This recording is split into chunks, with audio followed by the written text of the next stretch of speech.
Hey everyone, it's Zeke. If you're looking for a video that explains whether or not it's a good idea to get into mining right now, then you're in the right place. I'm about to reveal some easy ways to look at the current mining situation and see if it's a good idea to spend your hard-earned money on all these overpriced graphics cards without having to do a bunch of research on everything yourself, because that can take a while and watching a short YouTube video that will explain everything is just much easier. Now I understand that mining can be very confusing, risky, and questionable for some people, but don't worry because today I'm going to talk about should you get into mining right now or is it too late. Before I get into this video, I want to say that I'll only be focusing on GPU mining because this type of mining is at risk since there will be a big change coming to it next year. The other type of mining with ASICs isn't going to be hit with a big change next year, so the short answer to if you should start mining with ASICs is yes, because it's pretty profitable and people are making millions of dollars a month with giant data centers filled with ASICs. Even just one of these ASICs miners can give you a good source of passive income, but there are some things you want to consider before buying one, so I recommend you watch my video on ASIC mining versus GPU mining first before you make a decision. So now that that is out of the way, we will only be talking about GPU mining in this video, because like I said, something is happening next year and it may or may not put an end to GPU mining. I'll be getting into this later in the video, so keep watching until the end because it is very important. So as you know, people are spending way too much money on graphics cards, mining specific motherboards, I can't say that word, frames, and computer parts. What is this all for? And why can't people just wait until the price of all these drop? Well, there's no real timeline on when computer prices will return to normal, and if you even wait too long, then you can just have made the money you would have overspent on these parts by mining throughout that time while you wait for the prices of things to drop. And the reason why these prices are so high for all these parts, especially graphics cards,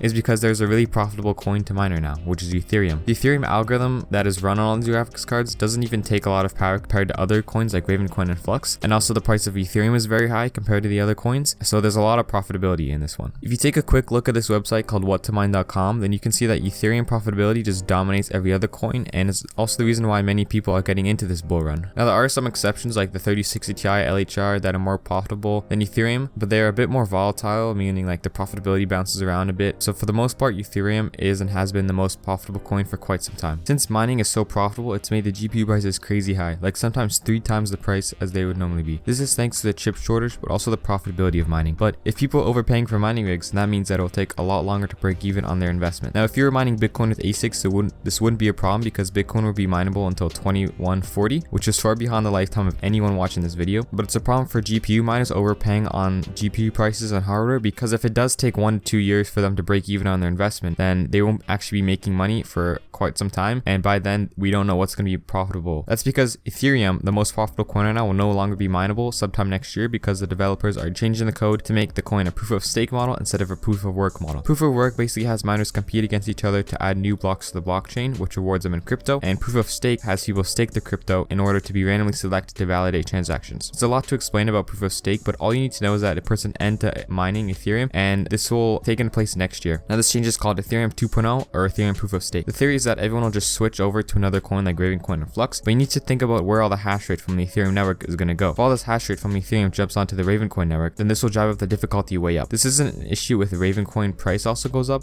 because then it'll be really profitable, but this might not happen if people don't have a reason to buy the coin. Everything is uncertain and miners may or may not have anything to mine after Ethereum 2.0. Best case scenario is that another coin is just really profitable like Ethereum and everyone just has to change their settings on their rigs to mine something else, but you know, worst case scenario is that there is no more profitable coin and GPUs will only be used for gaming. Good news to the gamers who have been trying to get a GPU, but this is really bad for miners since they will have to sell all their used GPUs at a much lower price than what they bought it for. So should you buy these overpriced GPUs in the hopes of still being able to mine all throughout next year and make your money back? Well, it's hard to answer that question because no one really knows what is going to happen. Depending on where you live and what people are selling GPUs for, it would probably take over a year to break even on your entire mining rig. This means you won't have all your money back before Ethereum 2.0 comes. If that is the case, you either have to sell your used GPUs to gamers at a low price or continue mining something that isn't very profitable. You know, the people who were buying really cheap GPUs a few years ago when there wasn't really much hype about mining are the ones who got in at the right time and are making a lot of money right now because they've already broken even on their investments years ago, and right now they're making all these profits while most of the miners who joined the Ethereum network right now are just trying to break even on their investment. If you start mining right now, it'll take a much longer time to make your money back and there's a lot less profit to be made. So if you believe in mining cryptocurrencies in the long term, then like if you still want to be mining in 1 to 2 years from now, then definitely build a mining rig right now while Ethereum pays you really well. But on the other hand, you can't really get into mining right now and make profits right away unless you're friends with the owner of Best Buy and can get 30 series cards for retail price, which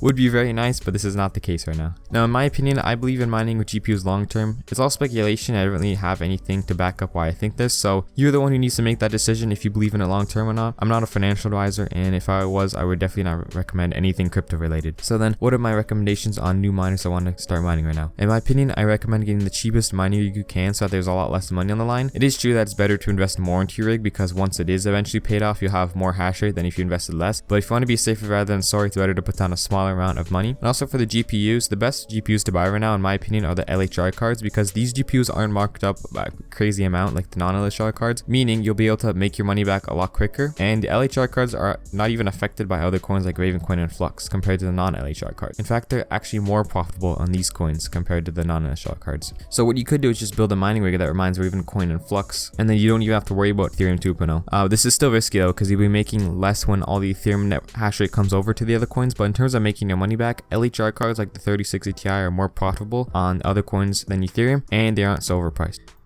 Okay, so now that I've given you like a good introduction to this video, like a 5-minute introduction, I'm just gonna be going over like a quick strategy you guys can use to find like good GPUs. I know it's pretty hard right now, like things are just way overpriced, like 3080, you know, you're gonna be spending like $2,000, maybe a bit less, but at least where I am, it's around 2,000 for one, for the Founders Edition ones.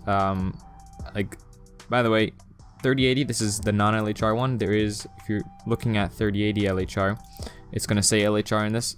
So yeah, what you can do is head over to this website called not what to mine, hashrate.no, and I would first start with Ethereum, so ETH, click on this one, and it'll just show you all the GPUs you can buy for mining Ethereum.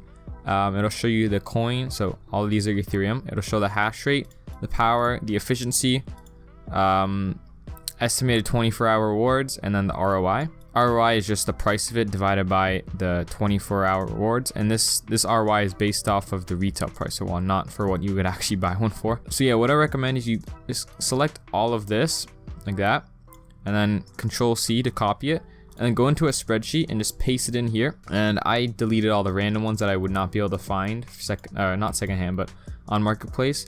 So like the RTX A5000, like the mining built cards, and the CMP cards, AMD 5 or 7, and the Vega cards, I would just select it, and then select it, hit edit, delete, and then delete the row, just so it's out of the way. That's just because like all these cards here, you'd be able to find on your local marketplace easily, whereas like all the other cards, I mean, depends on where you are, but I could just not find any of them, so I just deleted them out of there.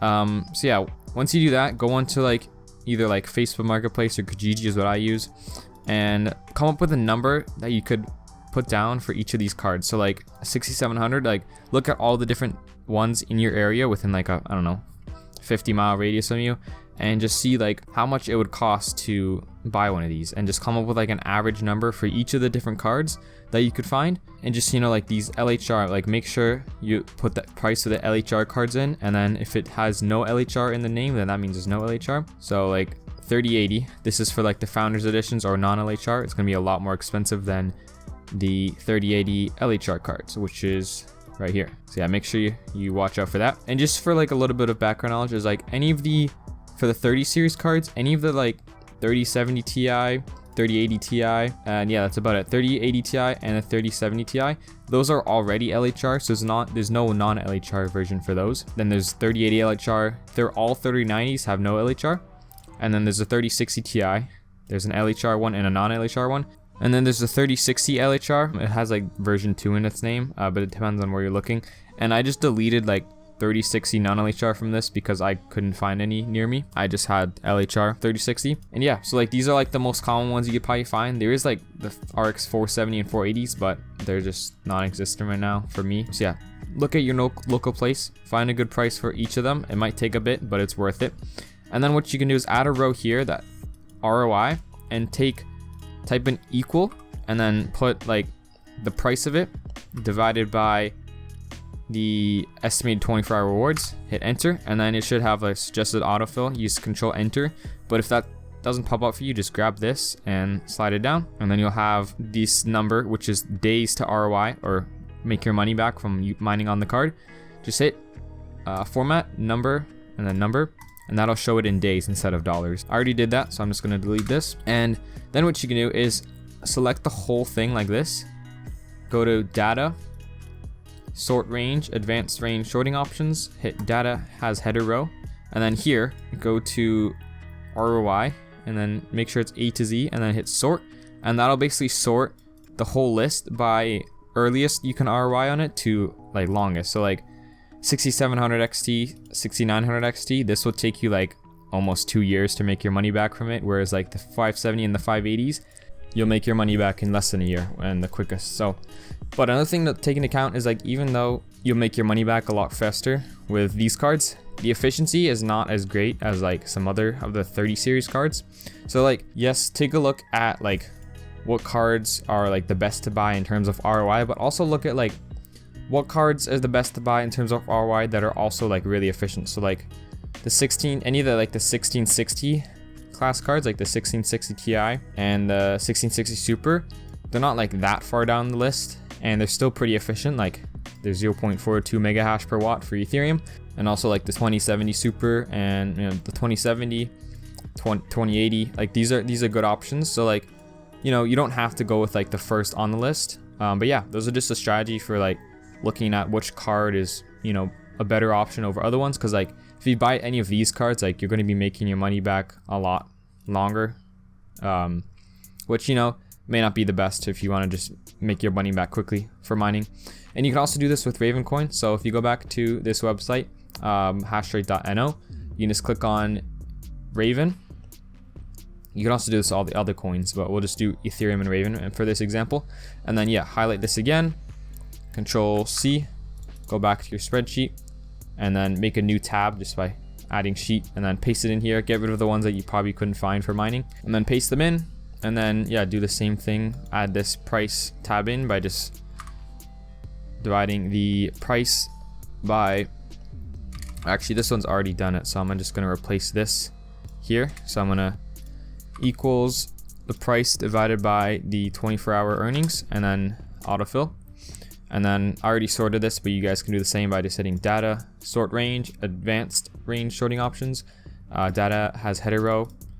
Make sure you sort it by the ROI, and then hit A to Z and then sort, and that'll give you a list for that.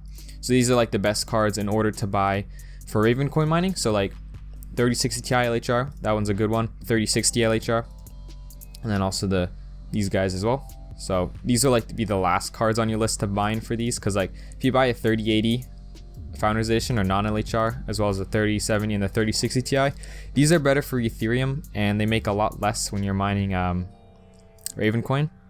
So the return on investment would just be a lot longer because of how overpriced these cards are. But yeah, anyways, that's just the reality of like mining right now. Like you're gonna be making your money back like a lot. Like it's gonna take up to a year or over a year to make your money back on just the card itself, because you also have to take into account like the actual computer itself, like the frame, the motherboard, the power supplies and everything, because like this will be like a much bigger number. Like it could be like 270 days to make your money back on just the card, but it could be like over 300 days to make your money back on everything else. So yeah, this is just a good strategy you can use. Like I did this when buying my cards for my mining rig, and it worked pretty well for me. I also built a rig for somebody, and I decided like, okay, I'm gonna go with the 1660 Ti or the 1660 Super for my build, just because it's not the top on the list, but it's not the bottom, and that's also pretty efficient for Ethereum. So yeah, based on this, like if you're gonna be mining Ravencoin, I would probably go with like a 3060 Ti LHR. These guys aren't too overpriced, and you could probably find lots of them locally.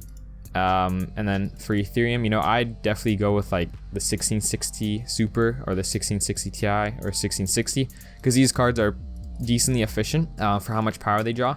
And I know you can also like modify these cards to a little bit more hash rate. So yeah, I hope this video was helpful for you guys. Make sure to subscribe to see more videos like this.